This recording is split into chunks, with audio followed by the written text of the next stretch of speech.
আমি তো সিনেমা হলে সবকিছু বলে দিব না। জিল্লু যেহেতু আছে তার মানে আমি তখন বলে দিচ্ছি যে এটা ইউনিভার্স।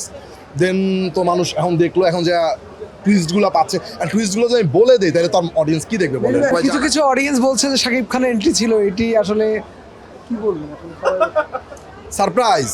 সারপ্রাইজ দেখার জন্য সবার সিনেমা হলে আসতে হবে। আমি বলে দিলে চলবে? আমি বলে দিলে তো চলবে না। আবার অনেকেই বলছিল যে আসলে বরবাদের সিকুয়েল এরকমও বলছিল, কিন্তু আপনি এটা ইচ্ছাকৃতভাবে এটাই তো মেহেদী হাসান হৃদয় ইউনিভার্স। আচ্ছা, তো ইউনিভার্স তো ওইরকম লিঙ্ক থাকবেই না। একটা লিংক থাকে, কিন্তু আপনি ঘোষণাটা তো দিতে পারতেন। ঘোষণা দিছি তো, আপনি জানেন না? আমি আমার ফেসবুকে স্টেটমেন্ট দিছি।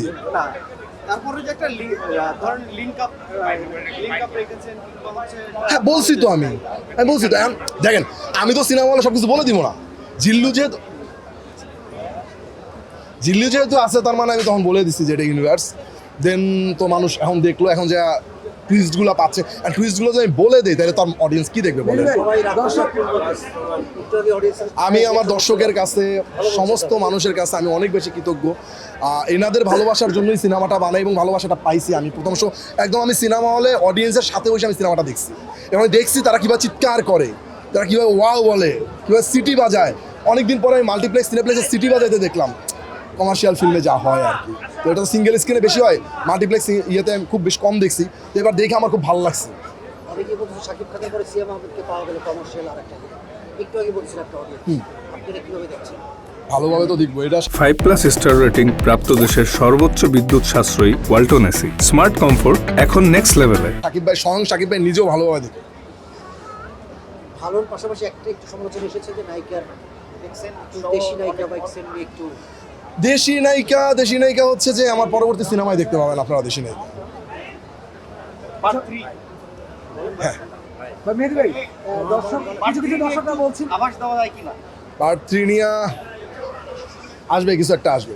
যেটা আসবে সেটা একটা চমক, বিশাল চমক থাকবে অডিয়েন্সের জন্য, বিশাল চমক থাকবে। দর্শক বলছিল যে শাকিব খানের এন্ট্রির জন্য প্রস্তুত ছিল না। কোনটা? দর্শকরা এটা দেখার জন্য প্রস্তুত ছিল, তারা অবাক হয়েছে। এই বিষয়টি এইটা নিয়ে কি বলবেন আসলে? এই ব্যাপারে আমি কোনো কথাই বলবো না। অনেকেই সিনেমাটা দেখে না, মাত্র ফার্স্ট শো শেষ হয়েছে।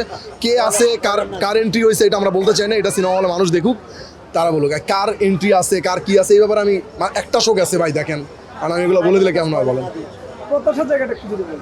প্রত্যাশার জায়গা, আমি প্রথম শো দেখার পরে আমি আমার আত্মতৃপ্তি হয়েছে ভাই। আমি যেটার জন্য সিনেমাটা নির্মাণ করছি আমার ভালো লাগছে ভাই। বিশ্বাস করেন, আমার সিনেমা হলে আমি ইমোশনাল হয়ে গেছি যখন দেখছি যে মানুষ চিৎকার করতেছে। ভালো লাগছে, আমি এখানেই আলহামদুলিল্লাহ। দর্শকদের জন্য কি বলবেন যারা এখনো দেখেনি? জাস্ট পয়সা উসুল একটা সিনেমা রাক্ষস, প্লিজ আসেন, দেখেন এবং আপনাদের মতামত জানান। পয়সা উসুল সিনেমা, যা রাক্ষস জাস্ট পয়সা উসুল সিনেমা। আপনাকে 1 মিনিটের জন্য, 1 সেকেন্ডের জন্য আপনাকে বড় দিতে দিবে না। আপনি স্ক্রিনে তাকিয়ে থাকবেন। বরবাদ থেকে এটা পরিণত অনেকেই বলছে, আপনি নিজে মনে করেন? বরবাদ থেকে পরিণত কিনা আমি জানি না, তবে দেখেন মানুষ দিন বাই দিন পাকাপোক্ত হয়, ম্যাচিউর হয়। তো ওই জায়গা থেকে ওটা আমার প্রথম সিনেমা ছিল, এটা আমার সেকেন্ড সিনেমা। তো একটু হইলো তো আপনি প্রথম হাঁটাটা শিখছেন এইরকম, তারপরে হাঁটাটা তো অবশ্যই আপনি অন্যভাবে করবেন। শেষ করে দিলে আমরা হ্যাঁ, চলেন, ওকে শেষ থ্যাংক ইউ।